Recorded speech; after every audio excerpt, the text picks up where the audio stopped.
What's going on, everybody? Welcome to the Fit, Healthy, and most of all, Happy podcast. I'm your coach and host, Josh, here with his co-host and co-coach, KG, and I'm in the house. We got a really fun episode for you today because we're going to be talking about the reality of The Biggest Loser alongside 75 Hard, Ozempic, pretty much any modern extreme weight loss trend, and just kind of getting into our thoughts about it. We're going to try to educate a little bit, and we're also going to reflect on the documentary that just came out. If you haven't seen it, it's called Fit for TV, and essentially they just did a little mini series. I believe it's 3 episodes where they actually went through some of the history of the show, The Biggest Loser, some of the contestants. And I'm sure if you're listening to this, you've probably watched that show. Like, that show was big TV. I didn't watch a ton of TV growing up. Like, we didn't pay for cable, so I was really limited in my options. But I really remember we would sit together as a family and we would watch this show, and it was fun almost, right? Like watching these people try to get in shape. You'd be eating a bunch of snacks, feeling a little guilty, telling them to work harder. It was like kind of this crazy thing. And it really, even from watching this mini documentary series, I knew whenever a documentary series come out, people talk to me and call about it like crazy, like Game Changers, all these other ones like that are heavily biased to be like, this is why if you don't eat plant-based diets, you'll die. And then everyone comes out and wants to change and do all these radical things. And then slowly it gets debunked and whatnot. So I wanted to watch this with an open mind, especially as a fitness coach, someone who helps people lose weight. And we've had a lot of clients that have been severely obese that have actually been able to take off that weight and keep it off, which we're really proud about. But with the whole system of The Biggest Loser, it's difficult because you're taking these people that really want to lose weight, that are so desperate to make that happen. And I think they really did a great job of highlighting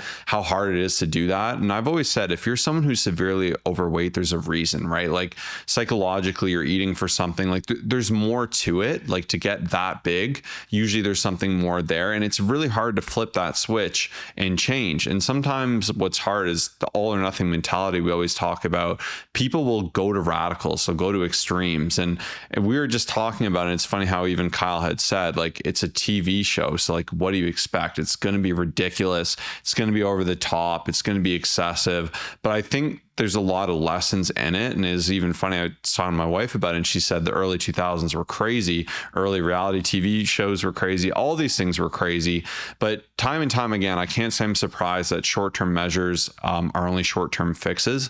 They're not actually going to get to the root of it, and they're not actually really going to create big change. So even though these individuals saw this big change, kind of makes sense. They weren't able to keep it off, but I'm kind of curious what Kyle's thoughts were there. Yeah. And like the first thing, and I wanted to kind of touch on it before I go into like the real bad things, obviously, but like it is funny because with TV and stuff, and me being on like YouTube and having done what I've done like for years and just trying to educate and get people's attention, it is funny that like the more intense stuff will always do better, like no matter what. Like even the other day I did a video where I took a Starbucks cup and I threw it down. That did way better than if I were sitting here and saying like, don't drink Starbucks drinks, they're like high in sugar and calories. Like not as many people will be interested, especially for like videos and film and stuff like that. So like that was where I was kind of like, oh, well, this is like, you need that like push. And that's like the one thing I'll say on that topic essentially is just like, yeah, these types of things are like exaggerated and,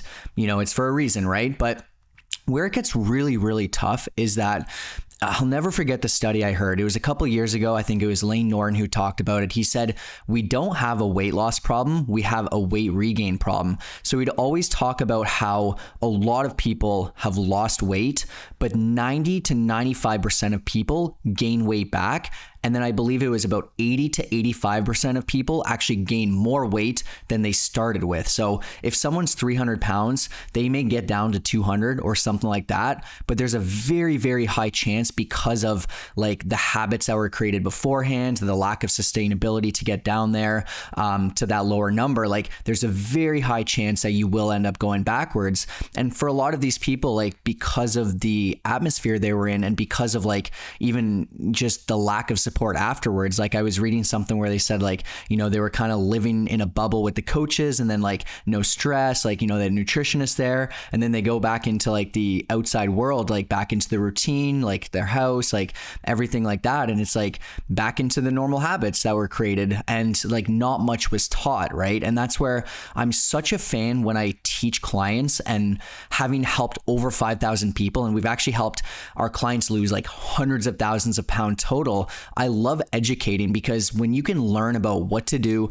what not to do, why you're doing something, and have an actual game plan afterwards, like my ultimate goal is to help someone stay on track and see success long term. It's not to help our client lose 150 pounds and then gain it back, or lose 50 pounds. And even though like I'm talking about big amounts of weight loss, we can talk about someone who has 15 pounds to lose. We can talk about someone who has 30 pounds. The goal is to get them to lose weight and never go back to where they were before. And that's why we love what we do, and that's why we specialize in it. But yeah, I mean, like a lot of it is just so extreme, and like any of these specific diets out there where it's like an extreme approach, most people will gain it back, and you probably won't see it because people don't like talking about it. But I've noticed it's a very common theme in the fitness industry.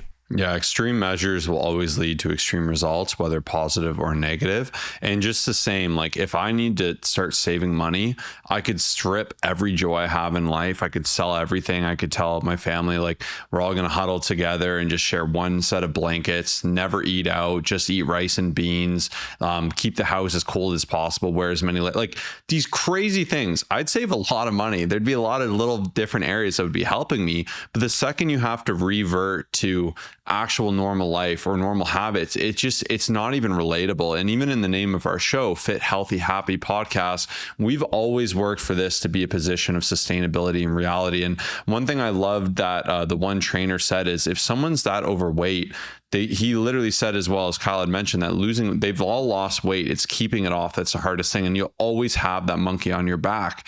And what he means by that is there's no letting off. There's no, I'm not working out anymore. I can eat whatever I want. And you have to understand, if you've gotten to the point where you're 400 plus pounds, like there's something hardwired in there where it's a coping mechanism. It's something you do. It's a comfort, and it'll be very hard to craft that new identity and rework that. And with this show, it was naturally unhealthy, where it was needing to be done in such a drastic amount of time. Everyone's cheering for you on the scale. You're in this bubble, as Kyle had mentioned, and it's just really not representative of anything. And there was no support outside of that, which I think was horrible, right? And one thing I'm always telling my clients is like, it's losing the weight's one thing, but like keeping it off, being consistent is like the whole next thing. It's entering your new chapter. And that's why we talk about setting new goals and positioning for sustainability. And that's where like fitness and health needs to be a lifestyle, not a diet, not a short-term measure, because short-term measures, like I said, are for short-term results. Instead, you need to understand how to work against that. And you need also systems to bridge out of it. And that's where I think this show really slipped up, is there was absolutely zero support after that. Yeah. And even on that note, like I think one of the biggest realizations as I reflect on like this show and like what gets long-term success is just the overall habit building. So what really kind of killed me like was hearing about the one individual who was working out, and a lot of them were right, like 8+ hours a day, and then just eating like 800 calories a day, which is, I mean, we all know that's just horrible for you and whatnot. But like, even like the one part where the guy, the one lady was just like not able to run for 30 seconds and just kept getting like yelled at and whatnot. Like these people shouldn't have been doing this type of stuff. And that's where like, I'm such a fan of like starting with where you're at and like building up, instead of like just, here's what we're going to do. Like, let's thrash a million different calories and, you know, just like have you exercise. And they were saying that like the exercise part was like the entertainment, right? Cause like you see the person hurting and struggling. And, you know, I totally get that. Once again, from an entertainment point of view and like that perspective, I can understand as well. Right. So that's where you kind of have to be mindful of that. But it's just like from an actual, like, these are real people. And I know they did sign up for it and whatnot, but it's just like when I look at each person, I'm like, you know what, let's start with 3 walks this week. We're going to get you to go like 15 minutes, like maybe even less. Let's get you tracking your food this week. Like I look at all of these people and just like anyone who's struggling, and I see such an easy approach where it's just like, let's build you up. Let's focus this week on a couple small wins to help you with the habit creation, instead of just getting you to go out and start running a million different miles and like killing yourself and like really hurting yourself and depriving yourself of all these nutrients. Like, to me, when I see someone struggling, I see such an easy solution where it's like, I can make this person start to enjoy exercise, start to actually like make better decisions. And then it's just going to create a habit. And once you have those habits in place, you're going to be a completely different person. So it kind of hurts me when I see people just doing really bad things to themselves. And not only like this show as an example, but just people who are doing these really massive like fixes that aren't helping them create habits. Like, they're expecting Ozempic to solve everything. They're expecting this cleanse that they're doing to solve everything, but they're not learning anything within the process, and they're not building the habits to get them to keep the weight off and actually understand what they're doing. So just wanted to add that in there as well. Yeah. And what's tough is I think all these things work, like Biggest Loser naturally work, because if you're in a bubble and you're doing excessive amounts of activity, you're taking way too much caffeine, who knows what else they were doing, and you're just being screamed at, and just, you're on show, you have accountability. Of course, you're going to lose a ton of weight. 75 hard, if you can follow that through and you show up day after day and you do those things, you're going to get shredded. You're going to lose weight. It's going to work. Ozempic is literally playing around with your like your hunger signaling to make you not hungry, and being not hungry, if you're not eating as much, you're going to lose weight. But I was just talking to my client about this today, about how I'm torn with these things, because you come to expect it, and you create this dichotomy in your head where it's like, I need to be on or off, right? And it's like, you'll always revert to these people. For them, they don't know what sustainability is, right? Like, they'd feel lazy if they just worked out 5 times a week, tracked their calories, did a reverse diet, showed some restraint and some like balance, and try to continue that process in a healthy and more sustainable manner. They'd feel lazy, like, relative to what they know. And that's why they felt like they created eating disorders and then like unnatural relationships with exercise. And even with like this 75 hard example, it's boring when you bridge out to normal, consistent progress after. And that's why you'll always revert in your mind to, oh, I need to get back on. And that's where you get this all or nothing, where these people are like on these crazy meal plans, they never go out, they don't do anything, and then they blow everything out of the water. And you get this really messy black and white type situation. And that's where things really become unhealthy. And I think you do that enough and you're like, I'm killing myself, I'm getting nowhere. And that's where you really get into the super heavy into body positivity, where it's like, it's not possible for me. I love myself for how I am. Like, I'm just a big person. And once again, everyone should love themselves for who they are, and everyone should be loved for who they are. But at the same time, like, we should have a desire to be healthy and improve. And that can only be done if like you do it in a healthier and more beneficial way. And if you just resent the process because you've done it in such an unhealthy way, it's really horrible. And that's where like it sucks too, because even these people on the show, they knew it. They said like, hey, is there any help for me after this? Like, what's the next transition? How can I balance this? Is there any outside support? But of course, it's a show. It's going to be sensationalized. They don't really care. They're having them do silly things and kind of mocking them, as I had even mentioned, for being overweight, when these are people who like deeply were excited and hungry to see change and absolutely had proven they could. So I think that is where it's like too bad that they really failed them in that sense. And like, as a coach, knowing what I know now, that's where I think going into it with a position of sustainability and being realistic and understanding that slow progress is better than fast progress rather. Because even these people that lost 200-300 pounds, that's a phenomenal feat. I couldn't even ever imagine that. But if you take someone else who's 400 pounds since the show and they've lost half a pound a week, they're going to be in a better place. It's going to be more healthy. It's going to be more sustainable. And there's going to be way less metabolic damage.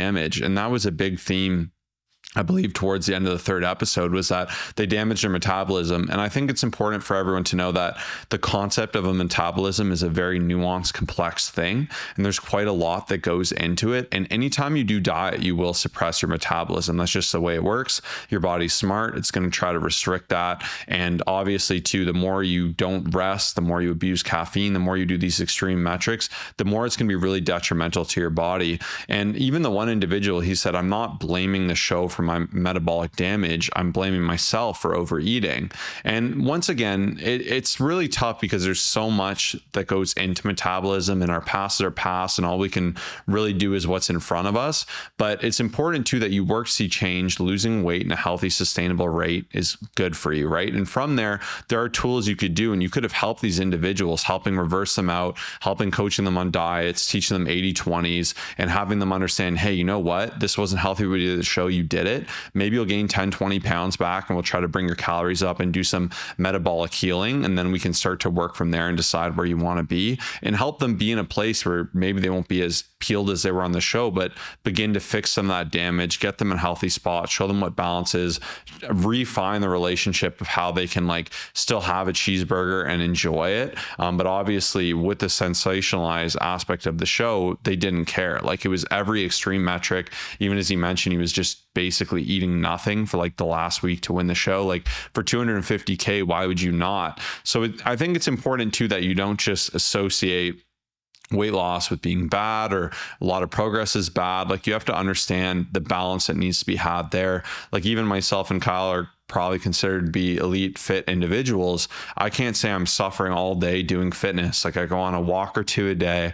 I go to the gym 5 times a week. I still eat all my favorite foods. I'm still eating like 3,000 calories a day. Like, there's nothing, like, I'm not really struggling per se. Like, I have a nice fun workout. I challenge myself in there, but it doesn't need to be this 8 hours a day, never have a treat, crazy whatnot. And I think that's where people will pervert what it actually should be, create this all or nothing, become resentful of it, and it's just a really, really messy cycle. And I think that's where the trainers really fell short. Well, obviously they were doing a job for the show, and apparently one of them suing the show or something, so I heard. I don't even know, but that's where, like, as a trainer, for me, I'd rather sacrifice fast progress for sustainable, consistent progress, and to teach you how to eat for life, how to train for life with what's realistic with your schedule and your situation. And especially too, if I get someone that's like 400 pounds, as we have numerous times, I'm not just going to throw them into the same thing I do for an ex NCAA player who's a little bit out of shape and wants to get back to it. They're going to be in totally different systems, right? And I'm going to maybe do some more baby steps, like Kyle said. So I know I kind of popped off on a lot of different things there, but obviously there's a lot of thoughts that come from something like this. And we've had the pleasure of helping numerous people lose 100, 200 plus pounds. And it's been amazing even seeing them keep it off and really refine their identities and become a new version of themselves. And obviously there's a lot of work that goes into that. And that's where I like being able to be on their team to help them work through that, to help them understand this new identity, the next steps of their journey. Yeah. And like, even on that note, thinking of all these people, like one of my childhood friends, Ryan, we just found out from Coach Jason, he's just about 100 pounds down. Like, he's still living his life like that. It just makes me so happy to see these people knowing they will never go back to where they were before. Taylor, we always share her on our Instagram. We'll post her again soon. Over 100 pounds. She's doing her first bikini competition. Like, there's so many of these great examples where it's been a journey. They didn't lose that in 3 months, and they're at a point where their entire life like is changed because we took that slow bits of progress and like, you know, went with it, right? And held them accountable and helped them reverse diet and help them like get out of the diet and have an exit strategy and all that important stuff, which is like very, very important when you have that much to lose and having that support, right? But what Josh said there was like so accurate when he had mentioned like, what we do, it's, you don't feel like you're suffering, because if I were to go in, and I always use the work example, if I go into work and I say, oh, I keep track of my food, I try to make better decisions, and you know, I move my body every day, right? People are like, oh, like that's not exciting. If I come to you and I say, you know what, I'm doing this crazy challenge where I only have milkshakes, protein milkshakes 3 times a day, and I drink this specific apple cider vinegar drink, and I work out 5 hours a day, people are like, oh my gosh, no way, like that's so cool. And people are heavily influenced by like some really unsustainable stuff, and like it's easy for me on the outside to say, why would you give in? Like, you know, isn't it obvious that this isn't going to work? Or even like seeing the Biggest Loser example, like it's easy to say, oh, like come on now, like don't you realize like how made up it is and how like crazy it is, and why would you stick to, like, why would you do stuff like that for like other people? But I'm like, there's a lot of people out there that are very vulnerable. I realized if they fail failed a bunch of times. And like, if they see this new exciting trend, no matter how drastic it is, they may give in, right? And I just see a lot of people do stuff like that. And even as I was reading through like a Reddit forum today, there was a few people saying like, this kind of messed me up because I started to follow some of that stuff there. And it just like, gave me bad eating patterns, and it gave me some eating disorders, and I ended up gaining all this weight back because I did all this stuff. And once again, it's easy because some people will be like, oh, well, shouldn't you have known? Or, it's just a show, like whatever it is that people would say. But it's like, these are people struggling. Like, we need to be preaching more sustainable just patterns that are going to help people long term, instead of consistently coming up with like every week there's a new crazy fad that's just going to mess people up. And people are vulnerable because they've failed so many times, so they think this next thing is going to be the solution. So that's my little rant there. Do you have anything else you'd like to add here? Yeah, absolutely. So with that being said too, like, there's a healthy and sustainable way to go about it, and that's what we're really wanted to leave this with. And I think fast isn't always good. And what I think is hard is, naturally we have a human condition to want to get things done fast, as quick as possible, to get that fat off, to be that new sleek, slender person. But great transformations take time, and they shouldn't be rushed. And there's a lot of different phases with them, and a lot of different tools you can use to alleviate some of the strain that comes from these big transformations. And if you do have a lot of excess fat, like, it will require a lot of extra work, a lot of digging deep, a lot of crafting a new identity, but it can absolutely be done in a healthy and sustainable way. And if you don't know where to start, we don't want you being aimless, and we don't want you directing yourself or being vulnerable to quick fixes or extreme measures like this because you want it. So if you want, we have a free fat loss guide. It's over 40 pages. It's really nicely made. We paid a designer to make it look really pretty, but it's the tenets of everything we believe and a lot of what we mentioned in this episode. So like 80-20, the importance of tracking, how to have balance with that, how to have your favorite foods and not be stuck with them, the different phases of dieting and how it works. So do not miss out on that. It's totally free. Just message me on Instagram at ColosssusFit, COLOSSUSFIT, saying fat loss guide. And we also have that at the top notes in the show notes. So you can see our Instagram there, as well as the keyword to go ahead and get that totally free. But like we said, you don't have to struggle. We now have 5,000 transformations, and that's where we really set our coaching apart, where we do get amazing, incredible, just absolutely mind-blowing results, but we do it the right way, and we do it for life, because ultimately that's what matters. And that, a lot of that was kind of built out too, to like, we saw a lot of people looking amazing for shows, and then when they were off season, like, they just wouldn't even look like the same person. We're like, what the heck, why would you do this? So we really worked against that, and we've really curated and crafted everything we do to be from a position of sustainability, no matter what